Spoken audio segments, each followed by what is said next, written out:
This is Teladoc on the monthly chart, and once upon a time, during the pandemic, Teladoc was a pandemic darling.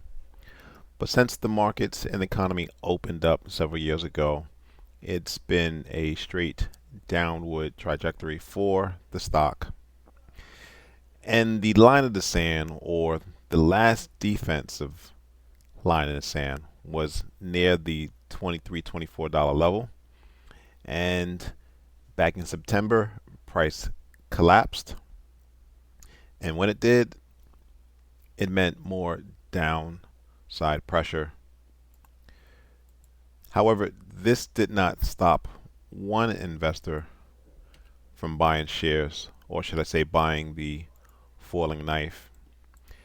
Cathie Wood bought a ton of shares recently. She actually bought 260,000 shares. So the fund bought 261,000 or 262,000 shares worth nearly 4.5 million. Now Teladoc is a virtual healthcare company, again, whose stock slightly fell on this particular day. This was Tuesday, earlier this past week.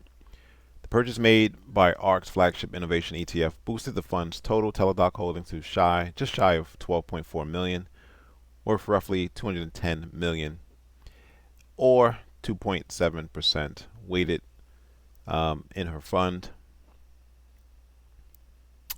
The purchase comes a few weeks after Teladoc reported weaker than anticipated third quarter earnings, posting 660 million in revenue and a net loss of 35 cents per share.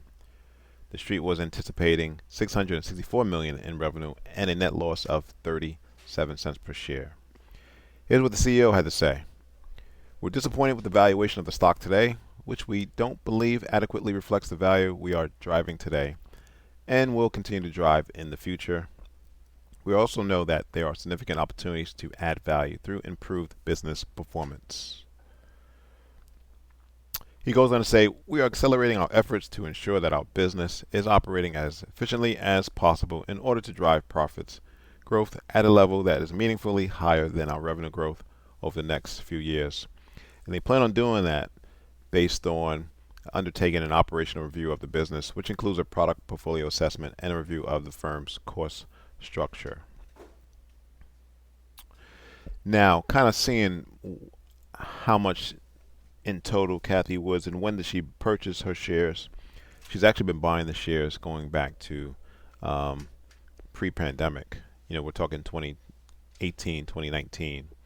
And as you can see from 2021, as the stock went from $300 now down to sub $50, she's been buying the falling knife. And she recently made some sell transactions early this year.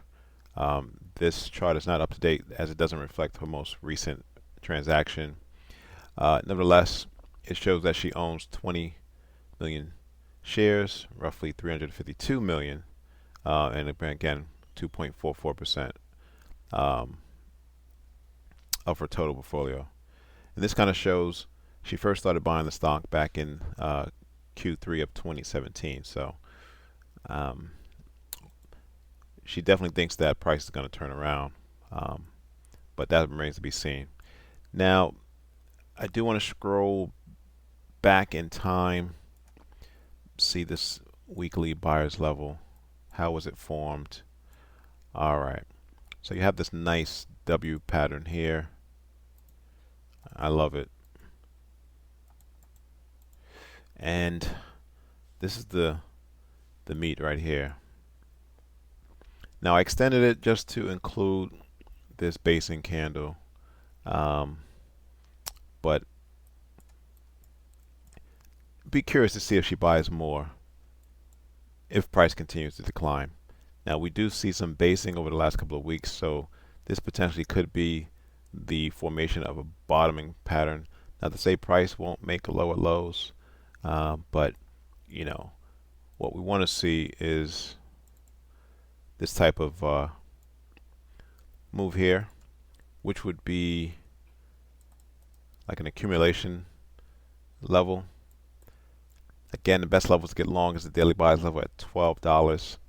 It gets down there, it's worth backing up the truck for a speculative play. Um, Obviously, Cathie Wood continues to buy the dip. Again, her perspective is longer term, so keep that in mind. Thanks for watching. Subscribe. Please like the video.